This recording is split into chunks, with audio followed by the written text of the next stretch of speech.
Antonio Luna de San Pedro y Novicio San Ignacio, an Ilocano born in Manila, was a Filipino general who fought in the Philippine-American War. Regarded as one of the fiercest generals of his time, he succeeded Artemio Ricarte as Chief of Staff of the Armed Forces of the Philippines. He sought to apply his background in military science to the fledgling army. A sharpshooter himself, he organized professional guerrilla soldiers later to be known as the Luna Sharpshooters and the Blackguard. His three-tier defense, now known as the Luna Defense Line, gave the American troops a hard campaign in the provinces north of Manila. This defense line culminated in the creation of a military base in the Cordillera. Despite his commitment to discipline the army and serve the Republic, which attracted the admiration of people, his temper caused some to abhor him. His efforts were not without recognition during his time, for he was awarded the Philippine Republic Medal in 1899.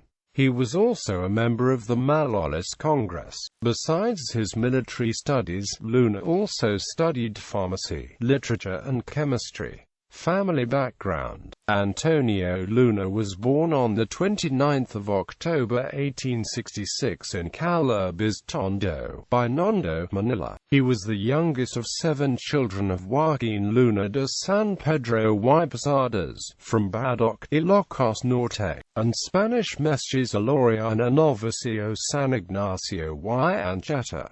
His father was a traveling salesman of the government tobacco monopoly. The tobacco monopoly was formally established in 1782. After the family moved to Manila in 1861, his father became a merchant in Binondo. Siblings. His older brother, Juan, was an accomplished painter who studied in the Madrid Escuela de Bellas Artes de San Fernando. His spoliarium garnered one of the 3 gold medals awarded in the Madrid Exposition Nacional de Bellas Artes in 1884. Another brother, José, became a doctor. Yet another brother, Joaquin, fought with Antonio in the Philippine-American War, and later served as governor of La Union from 1904 to 1907.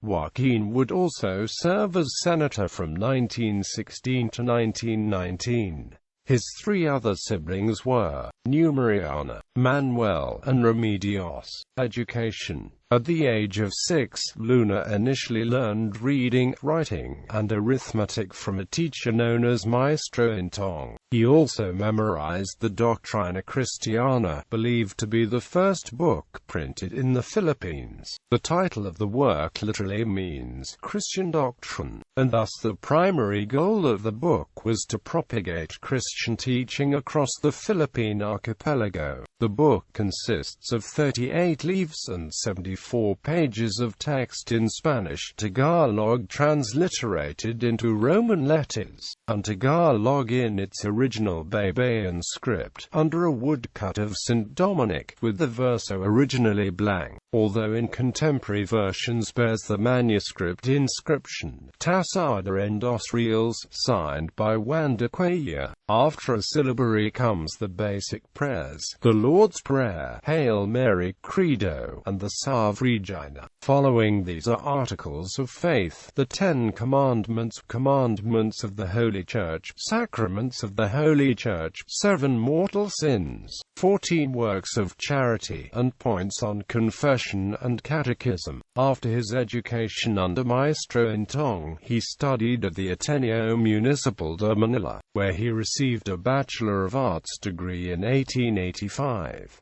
He went on to study literature and chemistry at the University of Santo Tomas, where he won first prize for a paper in chemistry titled 2 Fundamental Bodies of Chemistry. He also studied pharmacy. Meanwhile, his background on swordsmanship, fencing, and military tactics came from his studies under Don Martin Cartagena, a major in the Spanish army.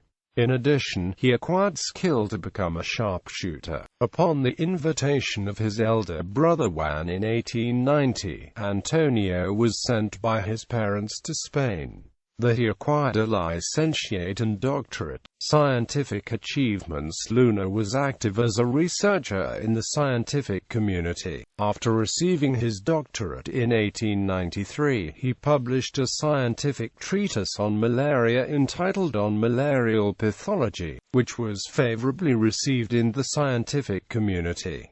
He then went to Belgium and France, and worked as assistant to Dr. Lato at the Pasteur Institute and to Dr. Laffan. In recognition of his ability, he was commissioned by the Spanish government to study tropical and communicable diseases. In 1894, he returned to the Philippines where he took part in an examination to determine who would become the chief chemist of the municipal laboratory of Manila. Luna came in first and won the position.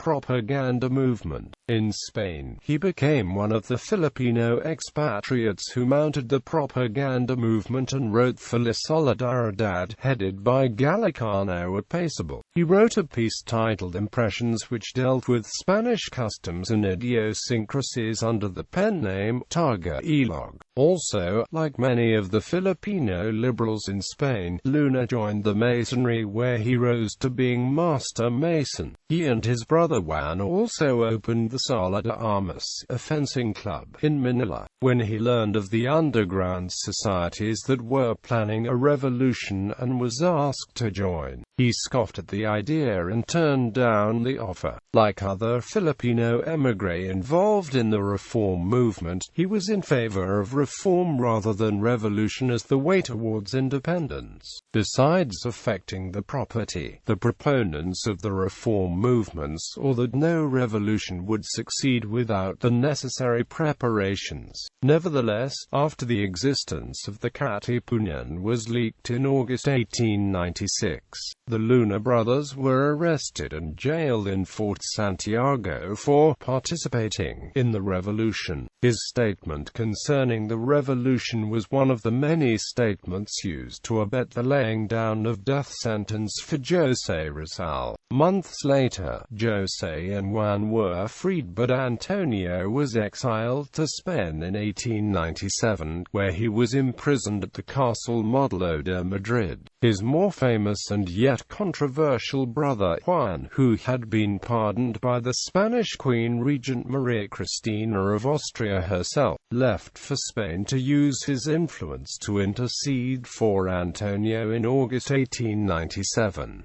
Soon enough, Antonio's case was dismissed by the military Supreme Court and he was released. Luna, repenting for his blunder during the end of the first phase during Philippine Revolution, which ended at the Pact of Bato, then prepared himself from the second phase. Upon his release in December 1897, Luna studied field fortifications, guerrilla warfare, organization, and other aspects of military science under Gerard Lemin, who would later be the commanding general of the fortress at Liege. He also read extensively about the discipline when he was at the Ateneo de Madrid. The second phase of the revolution began with the return of Emilio Aguinaldo to Cavite in 1898. Upon arriving in Hong Kong, he was given a letter of recommendation to Aguinaldo and a revolver by Felipe Agoncillo. He returned to the Philippines in July 1898. Personal life. Luna courted Nelly Bausted, a woman who was also courted by José Rizal, in the period between 1889 to 1891. Bausted was reportedly infatuated with Rizal. In a party held by Filipinos, a drunk Antonio Luna made unsavory remarks against Nelly Bausted.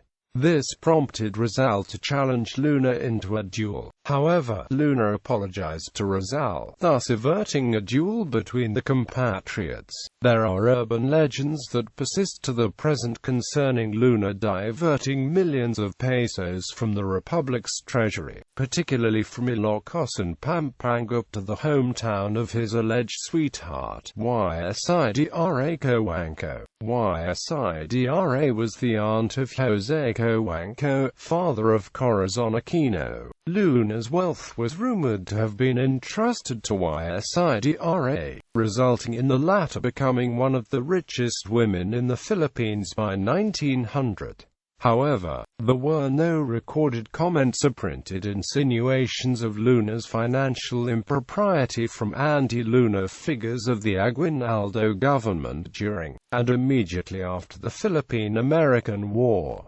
Philippine-American War. Prior to the war, Luna was one of the first to see action in Manila on 13 August 1898, when the Americans landed troops in Intramuros. Since June 1898, Manila had been completely surrounded by the revolutionary troops. Colonel Luciano San Miguel occupied Mandaluyong, General Pio del Pilar Macati, General Mariano Noriel, Parañaque, Colonel Enrique Pacheco, Navotas, Tambobong, and Caloocan. General Gregorio del Pilar marched through Sampaloc, taking Tondo, Divisoria, and Azcaraga. Noriel cleared Singalong and Paco, and held Ermita and Malate.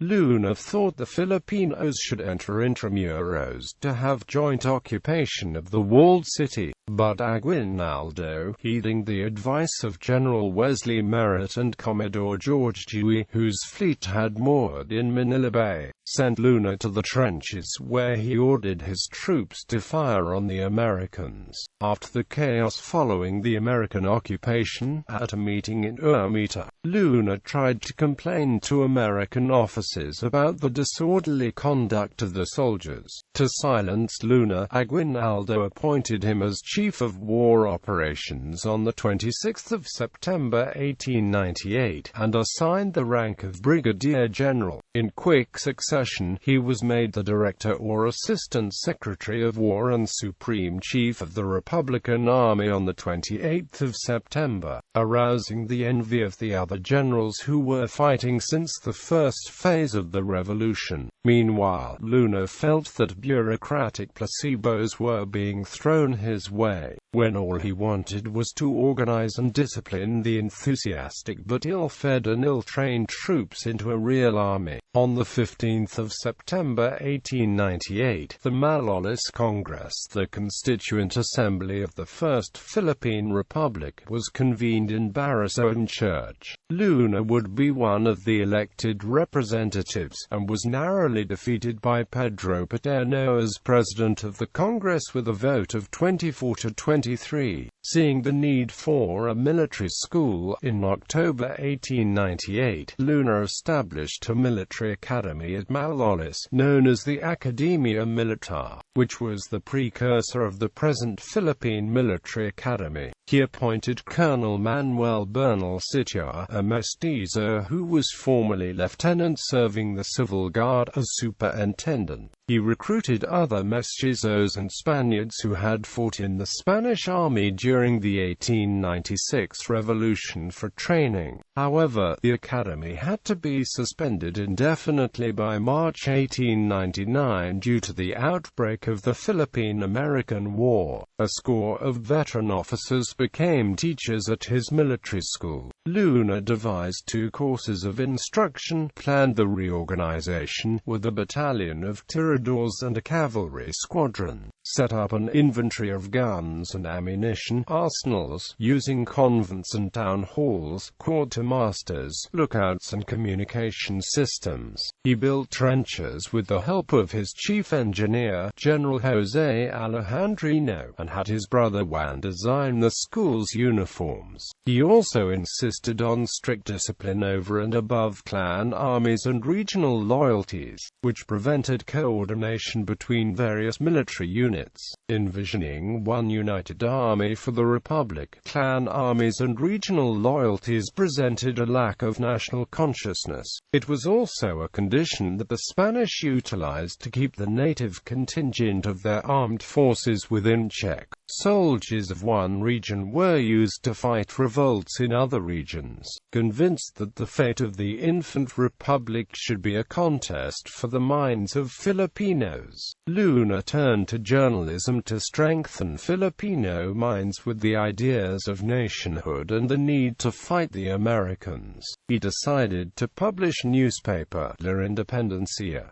This 4-page daily was filled with articles, short stories, patriotic songs and poems. The staff was installed in one of the coaches of the train that ran from Manila to Pangasinan. The paper came out in September 1898 and was an instant success, a movable feast of information, humor, and good writing. 4,000 copies were printed, which was more than all the other newspapers in circulation put together. When the Treaty of Paris, under which Spain was to cede the Philippines to the United States, was made public in December 1898, Luna quickly decided to take military action. He proposed a strategy that was designed to trap the Americans in Manila before more of the troops could land by executing surprise attacks while building up strength in the north. If the American forces penetrated his lines, Luna determined that he would wage a series of delaying battles and prepare a fortress in northern Luzon, particularly the Cordillera. This, however, was turned down by the High Command, who still believed that the Americans would grant full independence. Outbreak of the war. The Americans gained the time and the opportunity to start hostilities with the Filipinos at the place and time of their choice.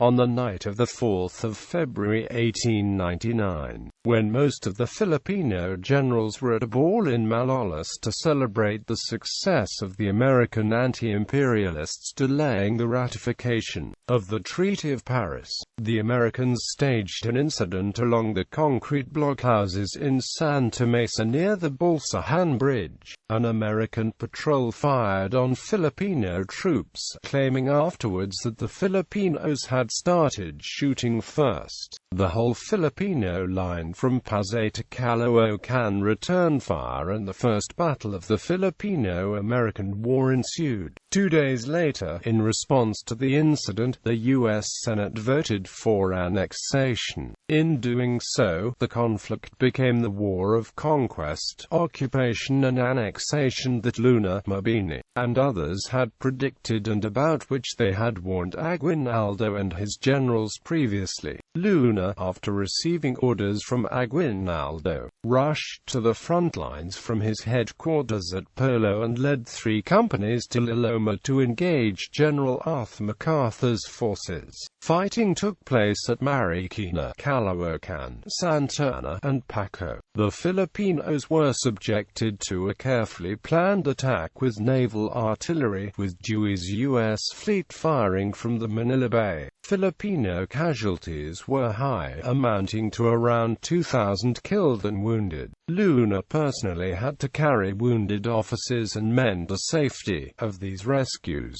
the most dramatic was that of Commander Jose Torres Bugalan. After being hit by an American bullet, Bugalan had managed to advance another 50 meters before he was seen by Luna to collapse by the side of the road. As the Americans kept up the fire on the road, Luna had to gather an escort of around 25 men to save Bugalan, who Luna declared was equivalent to 500 men. Surviving the encounter, Luna tried to encourage Bugalan to live and gave the latter an instant promotion to lieutenant colonel. However, Bugalan died thereafter. On the 7th of February, Luna issued a detailed order to the field officers of the territorial militia, containing 5 specific objects. It began, by virtue of the barbarous attack upon our army on February 4th, and ended with war without quarter to false Americans who wish to enslave us.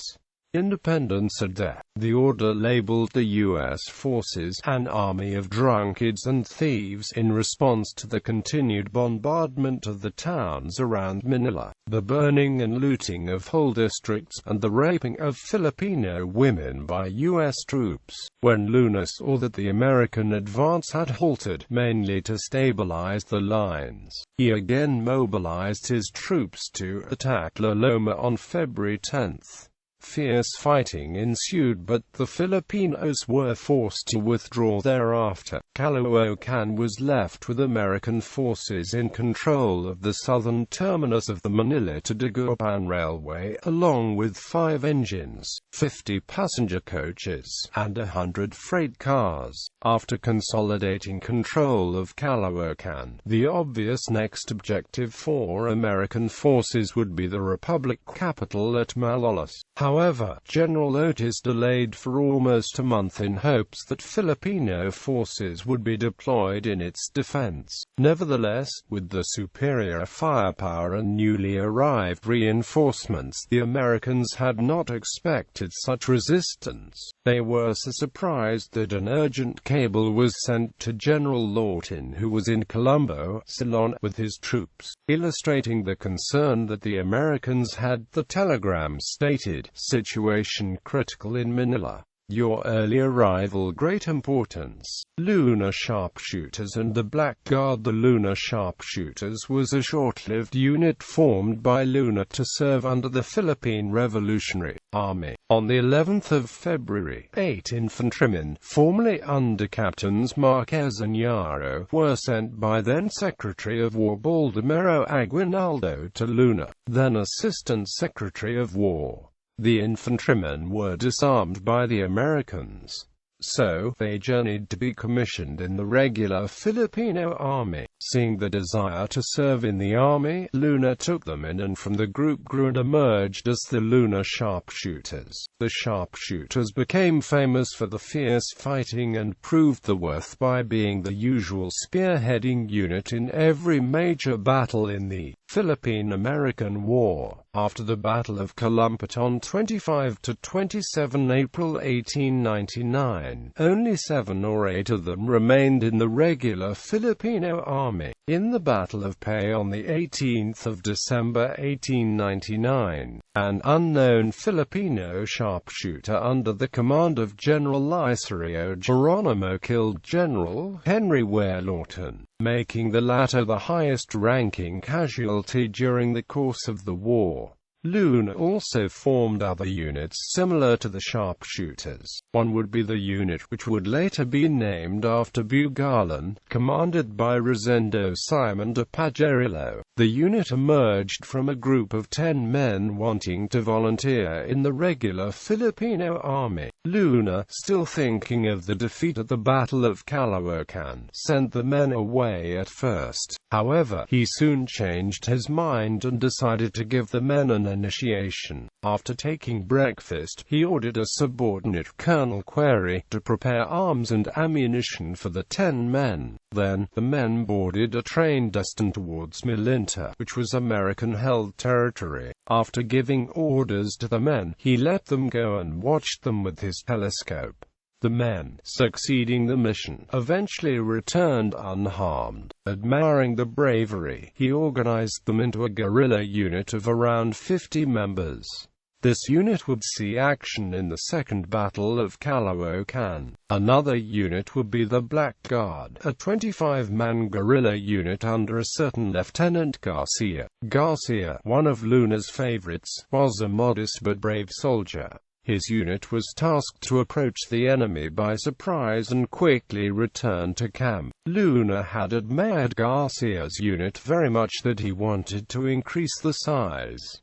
However, Garcia declined the offer. He believed that a larger force might undermine the efficiency of the work. Jose Alejandrino, the chief army engineer and one of Luna's aides, stated that he never heard of Garcia and his unit again after Luna's resignation on February 28. Further operations during the war. A Filipino counterattack began at dawn on the 23rd of February. The plan was to employ a pincer movement, using the battalions from the north and south with the sharpshooters at crucial points. The Sandatahanes of Bolaman inside Manila would start a great fire to signal the start of the assault. Troops directly under Luna's command were divided into three: the West Brigade under General Pantaleon Garcia, the Center Brigade under General Mariano Clanera, and the East Brigade under General Licerio Geronimo. Luna even requested the battle-hardened Tinio Brigade from northern Luzon under the command of General Manuel Tinio. It had more than 1,900 soldiers.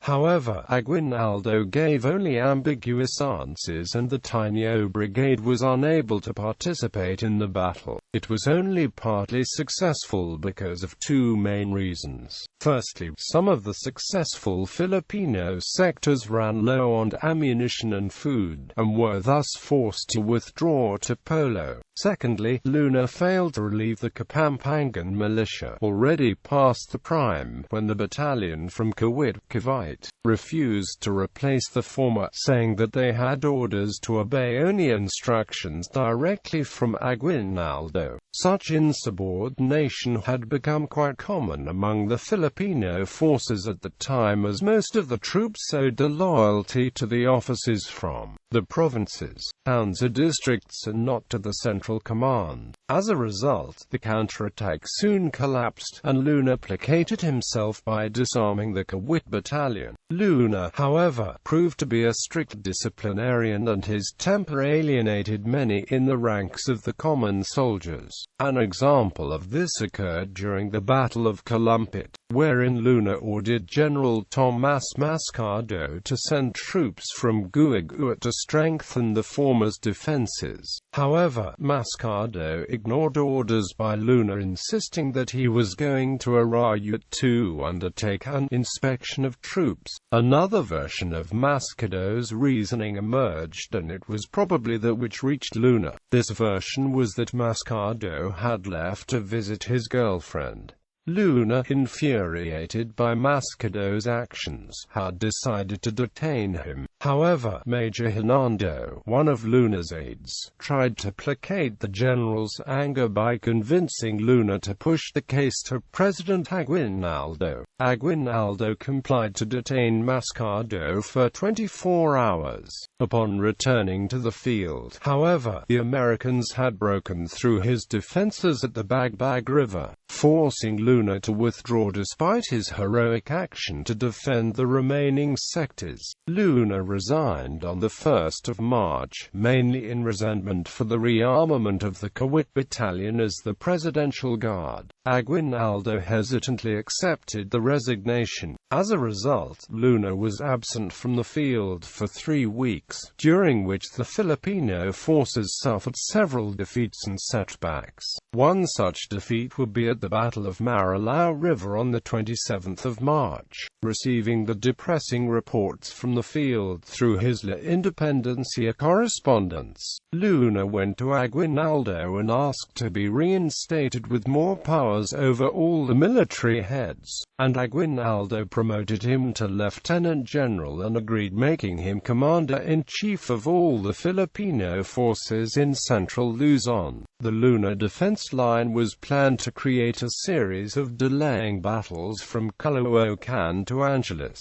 Pampanga, as the Republic was constructing a guerrilla base in the mountain province. The base was planned to be the last stand headquarters of the Republic in the case the Americans broke through the defense line. American military observers were astonished by the defense line, which they described as consisting of numerous bamboo trenches stretching from town to town. The series of trenches allowed the Filipinos to withdraw gradually, firing from cover at the advancing Americans. As the American troops occupied each new position, they were subjected to a series of traps that had been set in the trenches, which included bamboo spikes and poisonous reptiles.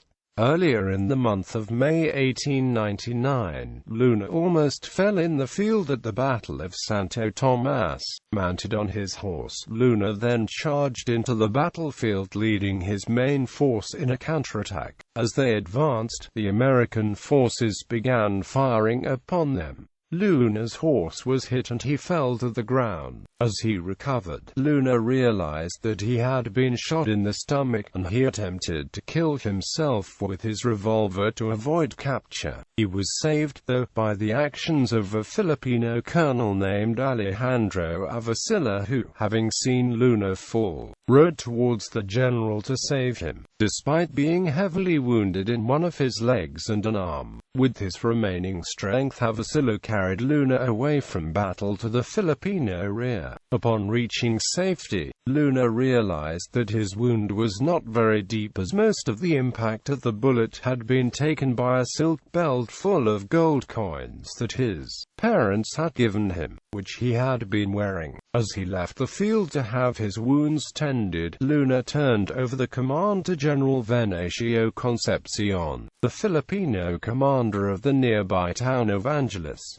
Meanwhile, in recognition of his work, Luna was awarded with the Philippine Republic Medal. By the end of May 1899, Colonel Joaquin Luna, one of Antonio's brothers, warned him that a plot had been concocted by old elements, or the autonomists of the Republic, and a clique of army officers whom Luna had disarmed, arrested, and/or insulted. Luna shrugged off all these threats, reiterating his trust for Aguinaldo, and continued building defenses at Pangasinan, where the Americans were planning a landing.